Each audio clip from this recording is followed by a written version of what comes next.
Un cordial saludo, mi nombre es Lirio Falcón y para la exposición de Derecho Internacional Privado elegí los temas de la nacionalidad, el matrimonio, el divorcio y la sucesión.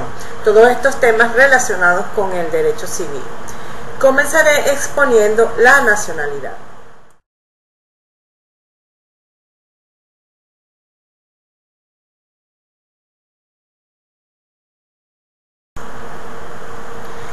La nacionalidad es el vínculo jurídico entre una persona y un Estado. Este vínculo genera derechos y obligaciones entre el nacional y ese Estado. Tenemos que existen múltiples criterios para determinar la nacionalidad. En primer lugar, el jus soli, que dentro de este criterio la nacionalidad es determinada por el lugar de nacimiento de la persona. El jus soli puede ser absoluto, que es cuando la nacionalidad se impone automáticamente y sin excepción a quien nace dentro del territorio. Y tenemos el jus soli restringido, que es cuando se impone la nacionalidad a quienes nazcan dentro del territorio previo a algunos requisitos. Los requisitos son la residencia o la manifestación de voluntad de la persona una vez llegada a la mayoría de edad de acoger la nacionalidad del Estado en lugar de la nacionalidad extranjera de sus padres. Tenemos el jus sanguinis, que es dentro del jus sanguinis la nacionalidad es determinada por la filiación, es decir, los hijos tienen la nacionalidad de los padres.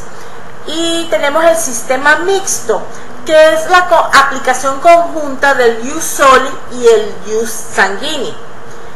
Podemos establecer que la Constitución de la República Bolivariana de Venezuela se acoge a este último sistema.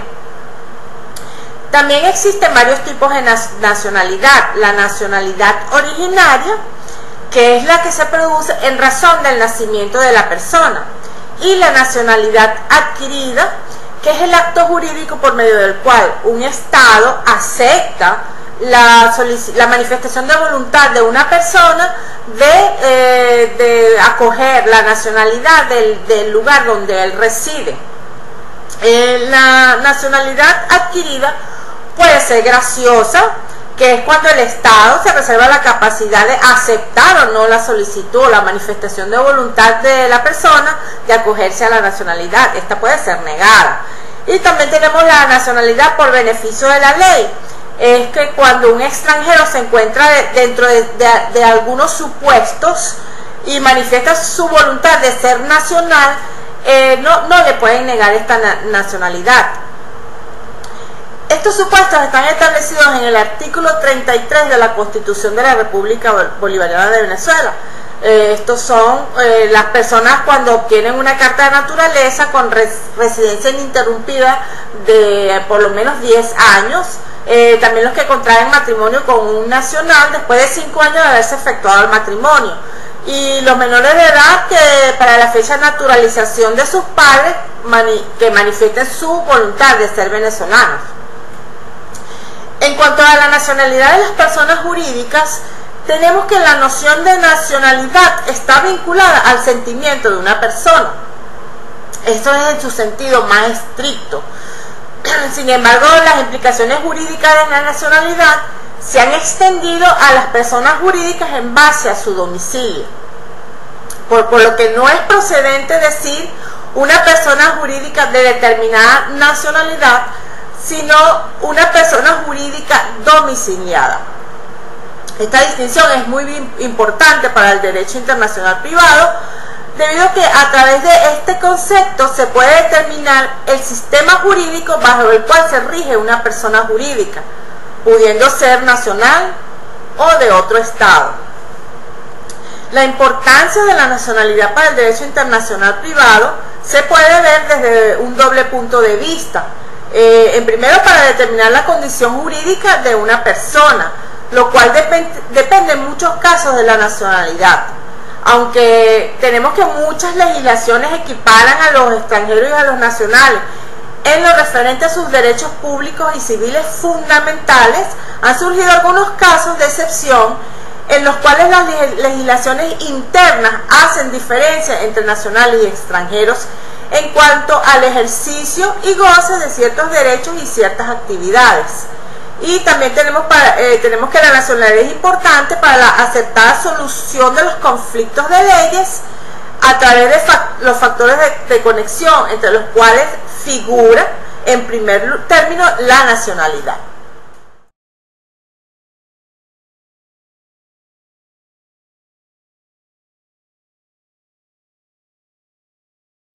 El segundo tema elegido es el matrimonio. El matrimonio consiste en la unión de un hombre y una mujer que se concreta mediante determinados trámites legales.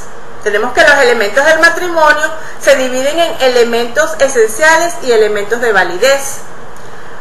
Los elementos esenciales son la manifestación de voluntad de los cónyuges y de la autoridad respectiva y consisten en crear derechos y obligaciones tales como hacer vida en común, ayudarse y socorrerse mutuamente y la fidelidad recíproca.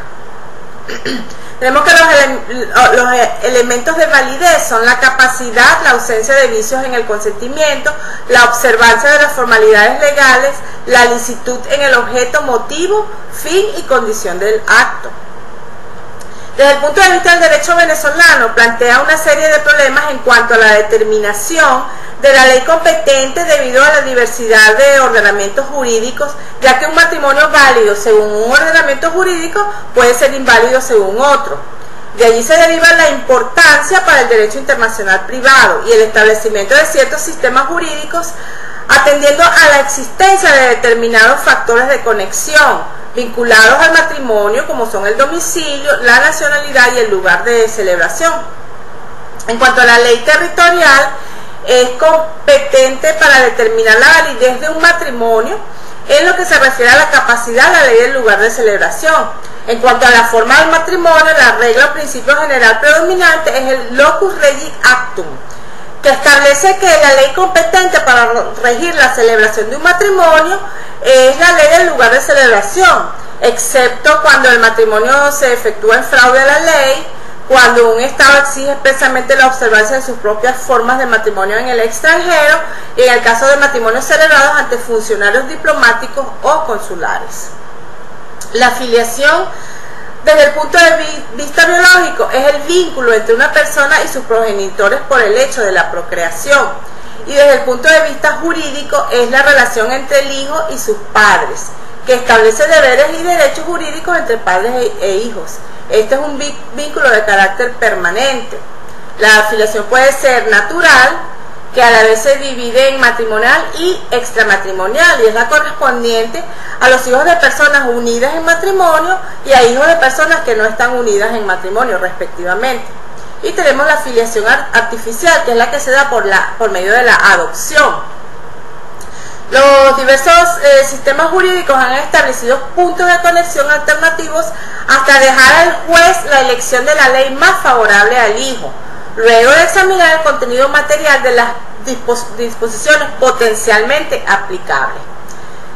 Otro punto es la patria potestad, que es el conjunto de facultades y deberes que la ley dota a los padres para la guarda de las personas y bienes de hijos menores e incapaces. La patria potestad en lo referente a derechos y deberes personales se rige por la ley del lugar donde se ejerce. Y otro punto es la tutela, que la tutela se propone la protección de los menores e incapaces y funciona en ausencia del poder de los padres. Son varios los sistemas que se disputan la solución del problema de tutela, que a saber, el de los jueces de la nacionalidad del incapaz, el de los jueces del domicilio del incapaz, el de los jueces de la residencia del incapaz.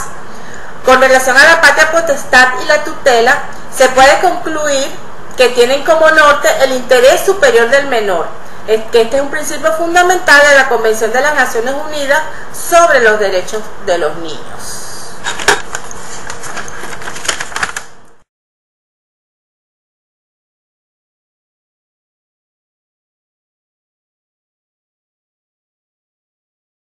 El siguiente tema es el divorcio, que el divorcio es la causa legal de disolución del matrimonio.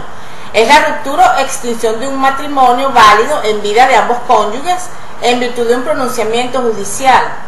El divorcio en el derecho internacional privado se somete al derecho del cónyuge que intenta la demanda, estableciendo la salvedad de que si el cónyuge ha cambiado de domicilio recientemente, este cambio de domicilio solo surte efecto después de un año de haberse efectuado.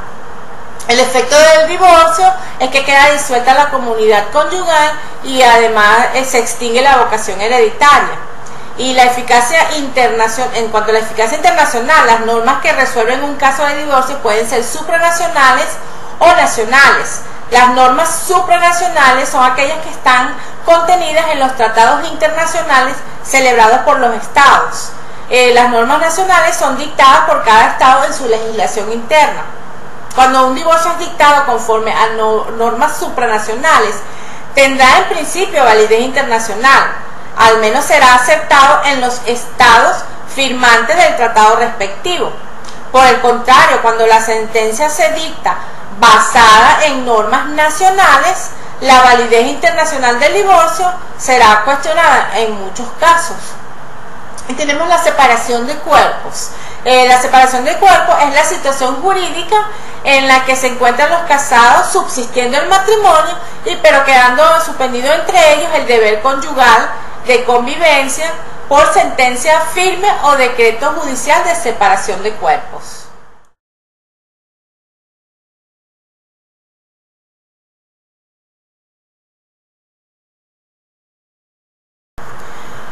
Por último tenemos la sucesión.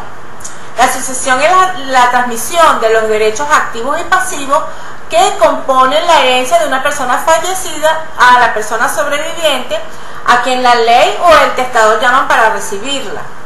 Tenemos que la ley que rige el derecho de las sucesiones es uno de los temas más debatidos en materia de conflicto de leyes, porque existen dos posturas encontradas: la que propugna que el derecho a las sucesiones debe estar regido por una sola ley, que es la del domicilio del causante, y la que sostiene que debe aplicarse la ley del país en que están situados los bienes, lo que implica la aplicación de varias leyes en el caso de que los bienes estén situados en distintos países. En nuestra legislación, en la Ley de Derecho Internacional Privado, en el artículo 34, se establece que las sucesiones se rigen por el derecho del domicilio del causante. Además, en los artículos 35 y 36 se establece el respeto a la legítima y a la bona vacantia. Los elementos sucesorales de interés para el derecho internacional privado son, en primer lugar, que el DQ sea de nacionalidad extranjera. Segundo, que los causavientes sean de nacionalidad extranjera. En tercer lugar, que los bienes se encuentren en un estado distinto al lugar del domicilio o de la nacionalidad del fallecido. Y en cuarto lugar, que los herederos tengan diferentes nacionalidades o domicilios.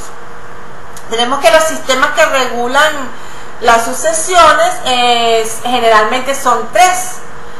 En primer lugar, el sistema del lex rete, o del lugar donde se encuentran los bienes, el cual presenta el inconveniente que se deben abrir tantas sucesiones como estados donde el decubo haya dejado bienes.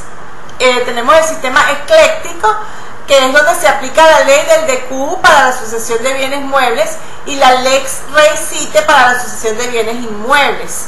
Este sistema está vigente en los códigos de Francia y Suecia.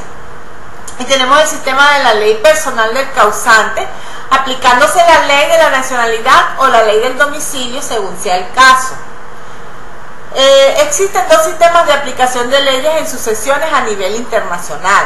Tenemos el sistema de la unidad de sucesiones, que significa que una sola ley regulará todo lo relacionado a la sucesión. Se trata de la transmisión de patrimonio, bien sea de forma testamentaria o por precepto de la ley, sin importar la distinción entre bienes muebles e inmuebles, lo que conlleva a la ley personal del causante, y se opone a la aplicación de la lex fori o de la lex recite. Y tenemos el sistema de la pluralidad de sucesiones, dado que regula la sucesión legítima o ab intestato por la lex recite. Al existir bienes en diferentes países, habrá distintas leyes regulando una misma sucesión. En materia sucesoral internacional se describe la sucesión testamentaria, y se da con la necesidad de una persona de hacer testamento dentro o fuera de su patria con bienes en el extranjero o con herederos de diferentes nacionalidades o con igual nacionalidad pero con diferentes domicilios. En este testamento debe privar la autonomía de la voluntad del testador, siempre que no sea contrario al orden público del país donde va a ejecutarse. La capacidad del testador se maneja por la ley personal. También se plantea la sucesión intestada, donde a falta de testamento los estados contienen legislaciones que determinan las personas y el orden de sucesión. En cuanto a la forma del testamento, se somete a la regla Locus Regit Actum.